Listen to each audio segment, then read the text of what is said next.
Thank you, Mr. Speaker. Preparation of the measures set out in Budget 2020 began long before 2020. It began immediately after His Excellency President Dr. Irfan Ali was elected to be the presidential candidate for the People's Progressive Party Civic. It was being crafted throughout his journey to all 10 administrative regions of our country. It was being crafted in every community, with every meeting, with every interaction, with every promise, with every plea he heard from the ordinary Guyanese. Mr. Speaker, Budget 2020 was designed by the people of Guyana. It is the people's budget. Mr. Speaker, it is with humility and pride that I rise to make my maiden presentation on the occasion of Budget 2020. Humility that a young woman from a small but multiracial, multi-ethnic community from Middle Road, La Penitence, addressing this great house, the highest policy forum in our country, and honored to be doing so on behalf of the People's Progressive Party Civic. Mr. Speaker, allow me to take this opportunity to express my gratitude to His Excellency President Ali, Vice President and General Secretary of the People's Progressive Party Civic, Dr. Bart Jagdeo, and by extension, the people of Guyana, for the confidence reposed in me to support the work of the new PPP administration in the housing and water sectors. I am also privileged to work alongside my colleague, Minister Colin Crowell, whom I consider a friend. Mr. Speaker, after 5 tumultuous years of the APNU-AFC coalition, during which its leaders sought to help themselves to our country's resources and treated the people as though they were forgotten, the PPPC has been given the mandate by the people of Guyana on March 2nd to resume the management of those resources. It is a mandate and a challenge which the PPPC accepts with the full knowledge that we must simultaneously clean the audience stables left by the APNU-AFC coalition, while enabling the people of our country to enjoy the right enshrined in Article 26 of the Constitution of Guyana, the right of all Guyanese to proper housing accommodation. Despite this right, Mr. Speaker, with its attendant and necessary corollary of a corresponding duty imposed on the government of the day, the APNU-AFC for the first time in the history of Guyana dispensed with a properly designated and functioning Ministry of Housing. It did not take President Ali a day to undo that travesty. And let me say, Mr. Speaker, my description of the mess inherited as the audience stables is not hyperbolic or an exaggeration. The coalition did not even know how many applications were outstanding, further demonstrating their incompetence. Budget Speech 2015 and 16 made no mention of a backlog of outstanding applications.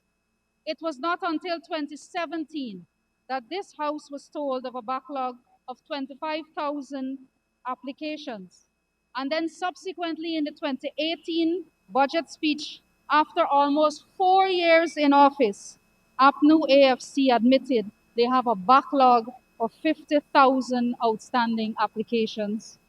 But Mr. Speaker, what we do know is that APNU-AFC left office with a higher number of outstanding applications than it inherited. That is the fact. And how did they respond to this demand for housing? Their miserable performance in the housing sector is further demonstrated when one examines their allocation record over the 5-year period. I heard the Honorable Member Jordan mention some 600 lots distributed in Bath in Region 5. But Mr. Speaker, let us not look at a single area. If we are going to talk about the record, then we have to look at the entire picture, Mr. Speaker. So let's look at the entire picture, Mr. Speaker. Let me take off my views first. Mr. Speaker, the allocations made by the APNU AFC coalition in 2015 totaled 1,223. The allocations made in 2016 totaled 2,020. The allocations made in 2016 totaled 1,131. The allocations made in 2018, 776. The allocations made in 2019, 1,301. And the allocations made in 2020 from January to July, 1,987. Mr. Speaker, this represents a total of 8,434 house lots distributed by the APNU AFC over 5 years. Mr. Speaker, this 776 are people that we see at the ministry on a weekly basis making applications. This 8,000 total is only a mere 16.9% of our target of 50,000 house lots in 5 years. We will teach them how to get it done, Mr. Speaker.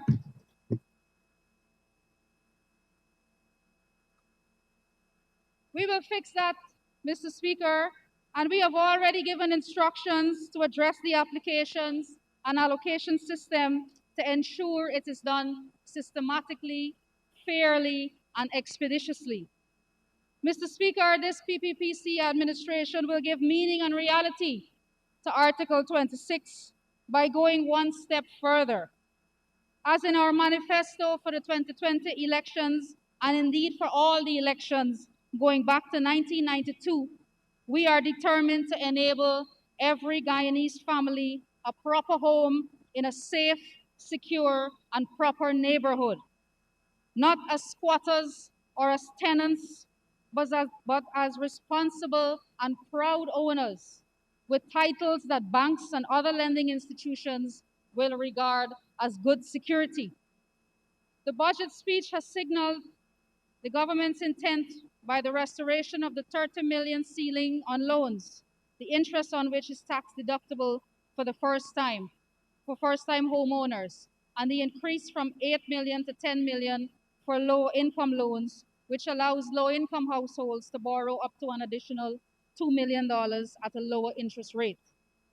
Now, let me tell you about our plans for the housing and water sectors. You heard in the budget speech by the Honorable Member, Minister Ejil, in his most eloquent presentation, the announcement of free water for pensioners, the removal of VAT on water and building materials, bringing immediate relief to our citizens, and goes a far way to encourage home ownership. The Ministry of Housing and Water has under its remit responsibility for the Central Housing and Planning Authority, CHPA, and the Guyana Water Incorporated, GWI.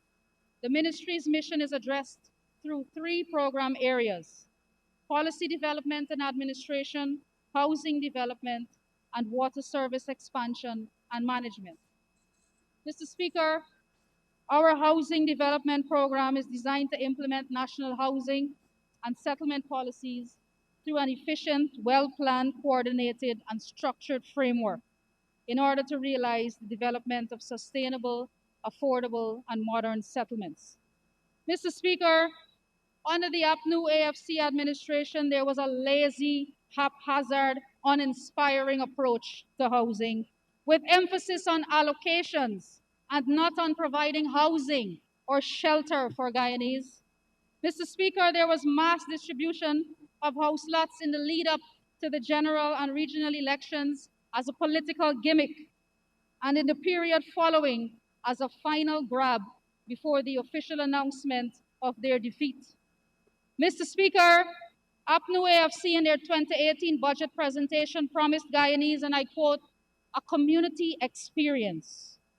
This, they said, will entail, and I quote, not just units or lots, but roads, drainage, sidewalks, lighting, social services, and recreational facilities, unquote.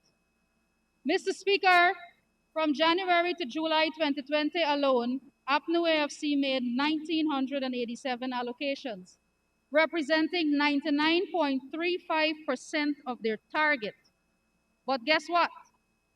Out of those 1,987 allocations, they only processed a meager 251 titles, representing 16.5% of that target. You know why, Mr. Speaker? Because their lots were allocated to our people in areas not even under the ownership of CHNPA, a far cry from the promised community experience. This PPPC administration will rectify that and deliver service lots through a comprehensive and coordinated approach between CHPA and GWI so that Guyanese can live in dignity and not be pumping water from the canal 2 years after occupying their lots like the residents in Lust and Rust. Mr. Speaker, one of the APNU AFC's community experience is located at Experiment in Region 5, where 19 houses were built some 2 years ago. You heard the Honorable Speaker, the Honorable Faisal Jafar Ali mentioning access to potable water across the country. Mr. Speaker, in this regard, special attention will be placed on the most vulnerable in our society, our senior citizens and the indigenous people, to ensure that they have improved access to potable water to assist them in the fight against COVID-19. And our government has already announced the removal of the hardship tax on potable water and the reinstatement of the water subsidy for pensioners. In support of the Water Services Expansion and Management Program, the following sums are allocated. Government has budgeted 56.5 million for the procurement of smart water meters for over 2,500 customers in La Parfaite Harmony, Friendship, Providence, Monrepo, BV areas. This initiative will result in improved service level and a reduction of non-revenue water. Mr. Speaker, in meetings with Dr. Van West Charles and with the team at GWI, they complained a lot about non-revenue water. But Mr. Speaker, no meters have been ordered by GWI for years. GWI has not a single meter to install for a new service, but they're complaining about non-revenue water. A sum of $30 million has been budgeted to commence implementation of fire hydrants program to increase firefighting capability in housing areas. We begin in Region 6 in the East Kanji and 4th Ordnance areas. These areas were chosen due to excellent pressure, population density, and ease of installation. We anticipate that some 20,000 persons will benefit. Mr. Speaker, the sum of 50 million has been budgeted for the installation of raw water intake line to Bartical water treatment plant. This will result in increased access and improved service delivery to more than 7,000 residents in Region 7 Bartical. Government has provided financing under this program for installation of smart meters in Amelia's Ward, Linden, resulting in the reduction of water wastage and increased pressure for domestic use where desired. A sum of 113.3 million has been budgeted for Region 4 for the procurement of pipes to replace aged and encrusted mains between Vicinjan Road west along Church Street to Cummins Street. This initiative will result in improved water quality, reduced losses, and improved service and improved level of service, and is expected to benefit 200,000 persons when the project is completed. 25 million has been budgeted for installation of a transmission line between the 1763 Monument to Cemetery Road, including reinstatement of that road. This initiative will result in improved water quality, reduced water loss, and improve the level of service for more than 20,000 households or approximately 80,000 residents. A sum of 25 million has been budgeted for the upgrading of transmission line, Vicinjan Road to Lamaha Street, including the road reinstatement. This will improve the water quality, reduce loss, and increase pressure, benefiting approximately 40,000 residents. Mr. Speaker, 120 million is budgeted under the Hinterland Water Supply Program to benefit over 9,300 residents in the various hinterland communities. The following initiatives will be executed.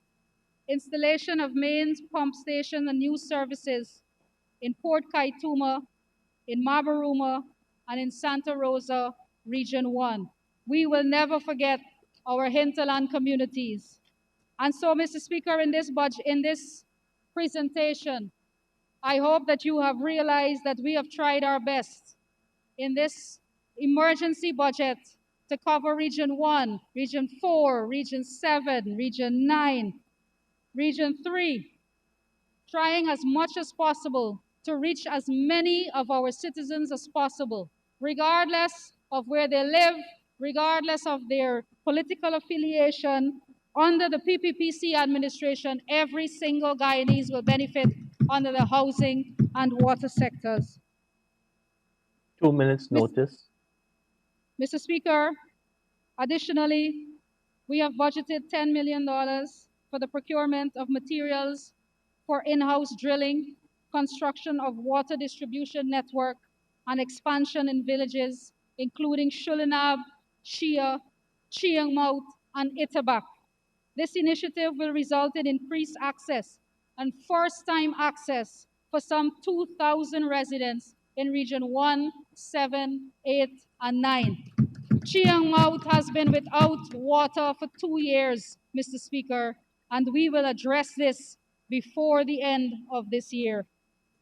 Mr. Speaker, in closing, I wish to assure the Guyanese people that we are working for them, that our government does not take lightly the trust and confidence they have reposed in us, and that we will ensure Budget 2020 and every budget presented by us hereafter will positively impact their lives and improve their standard of living. Mr. Speaker, I also wish to assure the Guyanese people that in addition to honoring our commitments in our manifesto, we will initiate the necessary reforms and take the necessary steps to ensure the right of every single Guyanese to elect a government of their choice never comes under threat again. Mr. Speaker, I fully support Budget 2020. Thank you.